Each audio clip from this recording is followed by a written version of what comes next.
Let me ask you something. Are you building real strength? The kind that grows in quiet places, in surrender, in hidden battles? Or are you hoping that comfort, ease, and routine will be enough when life gets hard? Because true strength is not built in comfort. It's built when we give things up, when we lay things down, when we choose to grow strong in secret. That's what fasting is about. It's not a punishment. It's not about impressing anyone, not even God. Fasting is secret training. Training for the days when comfort will disappear and all you'll have left is the strength inside you. Imagine a soldier preparing for battle. At first, he's carrying everything. Heavy armor, huge weapons, all kinds of supplies. But as the battle gets closer, he realizes the more he carries, the slower he moves. So he starts letting go, piece by piece, until he's light enough to fight, fast enough to win. That's what fasting does for your soul. It strips away the weight. It clears the noise. It makes you sharp again. You don't fast to get something from God. You fast to be ready, to be light, to be focused, to be strong in a way the world will never understand. Today, we're going to talk about fasting, not as a rule, not as a duty, but as a way of living lighter, deeper, and stronger. Because Jesus didn't say if you fast. He said when you fast. Let's find out why it matters more today than ever before. 1. Fasting. A lifestyle of surrender, not a moment of starvation. When we think about fasting, a lot of us picture hunger, sacrifice, pain, something hard to survive. Something we only do when we really need something from God. But that's not what real fasting is. Fasting isn't about starving yourself. It's not about proving anything to God. It's not even about being more spiritual than others. Fasting is about clearing away the noise, so you can hear God again. It's about getting rid of all the little things that slowly pull your heart away from Him, without you even noticing. Over time, life gets busy. We get tired. We chase comfort. We get used to little distractions, scrolling, snacking, rushing through the day.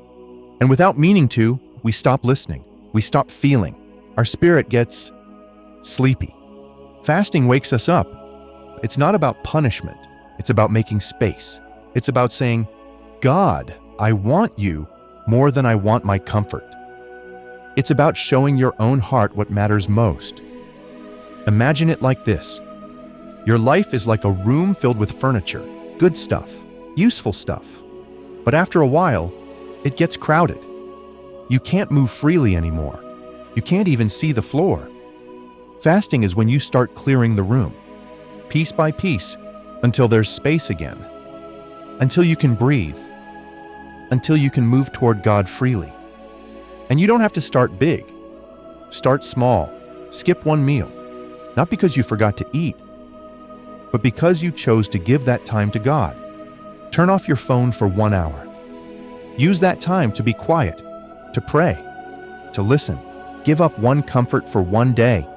Maybe sugar, maybe social media, maybe that extra Netflix episode at night. It's not about the size of the sacrifice. It's about the posture of your heart. Fasting isn't just a hard thing you survive once a year. It's a way of living lighter, freer, closer to God. Start small. Start today. Let fasting teach your heart how to want what matters most. 2. The power of choosing emptiness before the battle starts. Most people only run to God when life falls apart, when the walls come crashing down, when their strength isn't enough anymore. But by then, the storm is already here. And if you've never trained your heart to lean on Him before the crisis, you will struggle to find Him when everything inside you is screaming. True strength is not built in desperation. It's built in preparation. It's built in the unseen places, long before the battle ever begins. When you fast now, when you choose emptiness before you have to, you are training your soul for the day when comfort will not be there to hold you up, You are saying, God, even when I have nothing, I still have you. Think about a warrior, not the ones you see charging across the field, armor shining, sword raised high. No, the real warrior is the one who trains in the dark alone when no one is clapping, when no one is watching. He practices every move until it is carved into his bones, until fear cannot shake him, until weakness cannot undo him. When the real battle comes, he doesn't panic, he doesn't run, he stands, because he prepared when there was still time. Fasting is that kind of preparation. It's choosing to let go now of comfort, of distraction, of noise, so that your spirit stays awake. When everyone else falls asleep, it's building a foundation so deep that when the earthquake comes, you won't be shaken. Don't wait for the crisis to teach you how to stand. Start now. Pick a small fast each week, one meal given up to pray. Choose a day each month, a full day to turn down the noise and turn toward God. Mark a few seasons a year, deeper fasting to strengthen your soul. These small, hidden choices are what will make you unbreakable later. The strongest hearts are not seen on stage. They are built in the silence, in the surrender no one claps for, in the battles you fight when no one else is looking. Choose emptiness now, so that when the storm rises, you won't be searching for God in fear. You'll already be standing on the rock you built in the quiet. 3. Fasting exposes what really owns you. When you fast, hunger comes quickly. At first, it's just your body, the empty stomach, the growling noise, but soon, something deeper rises. The anger, the impatience, the anxiety, the sadness, the things you usually keep hidden, start slipping to the surface. You see, fasting doesn't just reveal your physical hunger, it reveals your spiritual hunger. It pulls back the cover over the things you usually outrun, with food, with noise, with busyness. When the comforts are stripped away, what's really in your heart has nowhere left to hide. And that's not a bad thing. It's a gift, because you cannot heal what you will not face. Imagine a house that looks beautiful on the outside, fresh paint, clean windows, perfect lawn. But inside, behind the walls, there's mold, decay, weakness. At first, no one sees it, not even the owner. But then the storm comes. Water leaks in, the walls crumble, and the real condition of the house is exposed. Not to shame the owner, but to show him where to rebuild. Fasting is the gentle storm that exposes the cracks in your soul before the real crisis hits.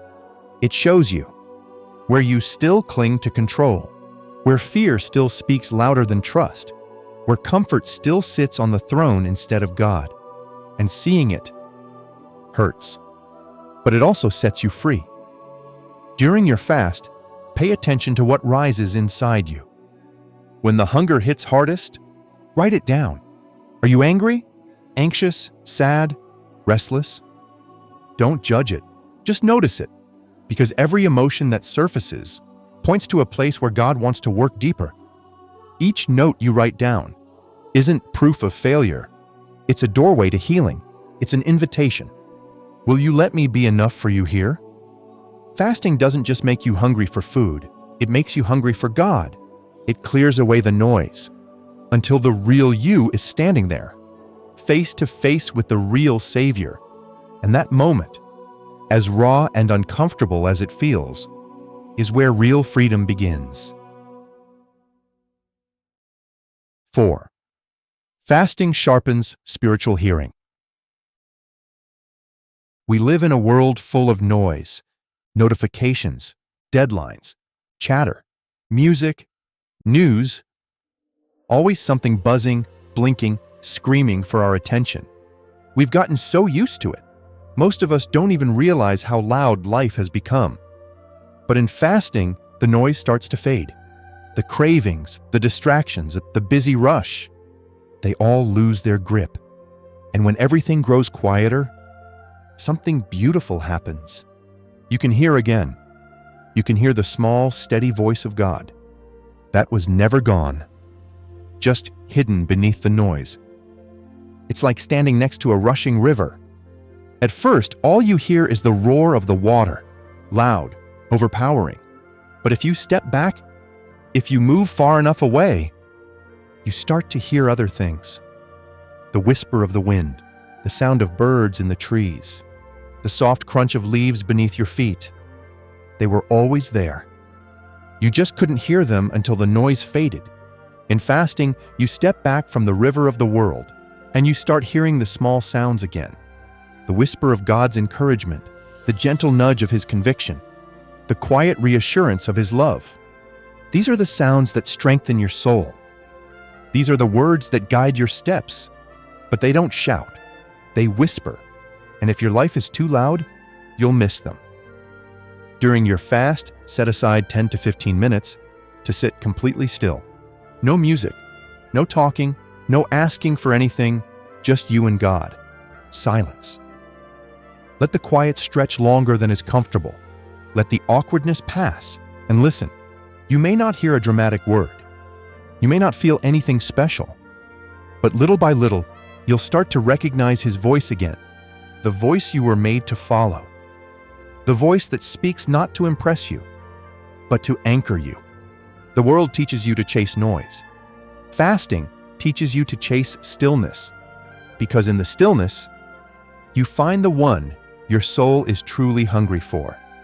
And His voice, when you finally hear it clearly, will be worth everything you gave up. 5. Fast to build endurance for the long journey.